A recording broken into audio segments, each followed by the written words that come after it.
تازہ ترین ویڈیوز کے لیے چینل کو سبسکرائب کر کے بیل آئیکن اور آل نوٹیفیکیشن۔ میرے دوستوں، میں یہاں ایک جملہ کہتا ہوں، بعض لوگ اس غلطی میں مبتلا ہیں کہ اللہ کے رسول کے زمانے میں تراویح 8 رکعت تھی اور حضرت عمر نے اپنے زمانے میں اس کو 20 کر دیا۔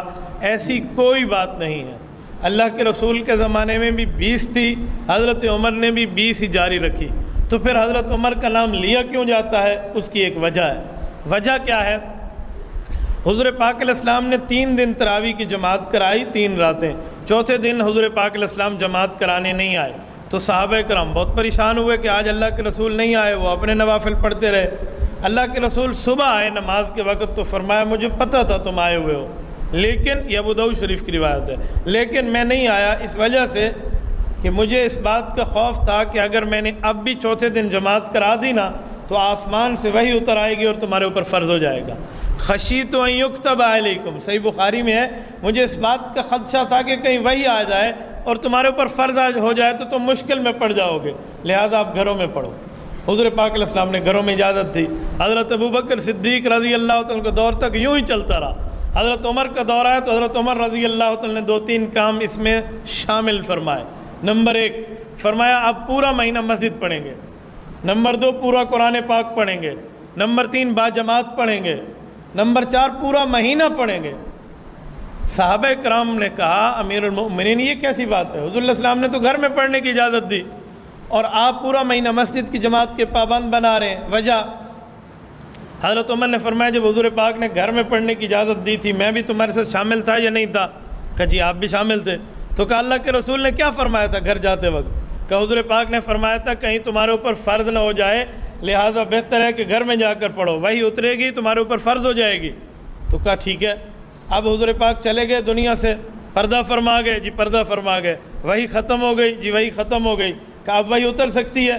کہا جی نہیں اتر سکتی۔ کہا یہی تو میری دلیل ہے کہ حضور پاک نے اشارہ دیا تھا جب تک میں موجود ہوں اور وہی اتر رہی ہے گھروں میں پڑھو، میں دنیا سے چلا جاؤں وہی ختم ہو جائے گی اور ختم نبوت ہوگی تو وہی اترے گی نہیں، پھر مسجد پڑھتے رہنا۔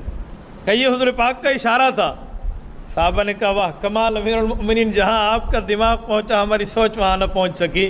حضرت عمر کے کہنے پر یہ مسجد میں شروع ہو گئی۔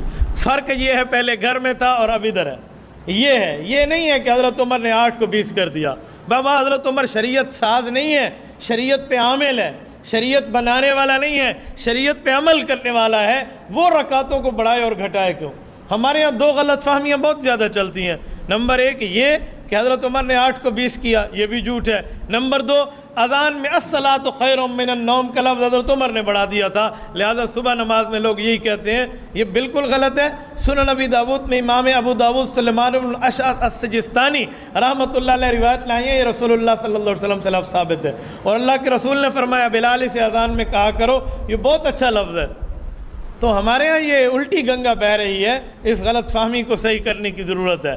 تو تراویح یوں ہی چلی ہے، پھر صحابہ کرام کے دور سے لے کر آج تک تقریباً 1300 سال ہونے کو ہے، امت آج تک تراویح پر قائم ہے، کم از کم 20 رکعت ہے، اور زیادہ فقہ مالکیہ میں تو 36 ہے۔ آپ کہیں گے 36 کیسے ہے؟ امام مالک رحمۃ اللہ علیہ مدینہ منورہ میں رہتے تھے اور مکہ مکرمہ میں رہنے والے جو مقتدی تھے وہ کہتے تھے ترویہ کا معنی ہے 4 رکعت بعد تھوڑا سا وقفہ کر لو، تو اس وقفے میں ہم ایک طواف کیوں نہ کر لیں؟ وہ ایک طواف کر لیتے، پھر اگلی 4 رکعت، پھر 4 رکعت پوری ہوتی، پھر ایک طواف کر لیتے، پھر اگلی 4 رکعت۔ تو امام مالک رحمۃ اللہ کو اس کا علم ہوا تو مدینہ کے لوگوں نے مشورہ کیا کہ ہمارے پاس کعبۃ اللہ تو نہیں ہے، ہم کیا کریں؟ لہٰذا ہمیں بھی تو کوئی عبادت بڑھانی چاہیے نا۔ تو انہوں نے ہر 4 رکعت کے بعد 2 رکعت نماز نفل مزید ویسے اللہ سے مانگنے کے لیے پڑھ لی بطور ترویہ، راحت آرام کے لیے، تو یوں 36 بن گئی ہے، 16 رکعت اس کے نفل ہیں، ہے سنت 20 رکعت۔ تو یہ تو اس کا مطلب کہ ہمارے بزرگ اور ہمارے اکابر اور دین والے شریعت میں رمضان کے اندر عبادت کو زیادہ کرنا چاہتے ہیں اور ہم عبادت کو گھٹانا چاہتے ہیں۔ آپ مجھے ایک عبادت دکھائیں جو رمضان میں اللہ نے گھٹا دی ہو، عام دنوں سے گھٹا دی ہو، آپ دکھا دیں، بلکہ عام دنوں سے بڑھی ہوئی تو آپ دکھائیں گے۔ ہاں کھانا پینا اللہ نے گھٹا دیا، بھی آپ نے دن میں نہیں کھانا، کھانے پینے ہم نے بڑھا دیے ہیں اور عبادتیں ہم نے گھٹا دی ہیں، تو ہم اللہ رب العزت کی منشا پہ تو نہیں چل رہے۔ اچھا 20 رکعت تراویح جو ہے اس کا بہت بڑا اجر بھی ہے، اس میں 40 مرتبہ اللہ پاک کو بندے کا وہ قرب ملتا ہے جو عام دنوں میں نہیں ملتا. 40 مرتبہ سجدہ قرآن کریم میں ہے نا, سجدہ کرو اور میرے قریب ہو جاؤ, تو سجدے سے اللہ کا قرب ملتا ہے, اور 40 سجدے اس 20 رکعت میں ہمیں میسر آتے ہیں.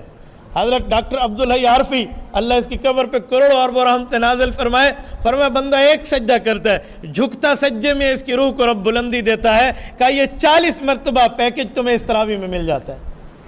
بڑے بندوں کی بڑی باتیں ہوتی ہیں.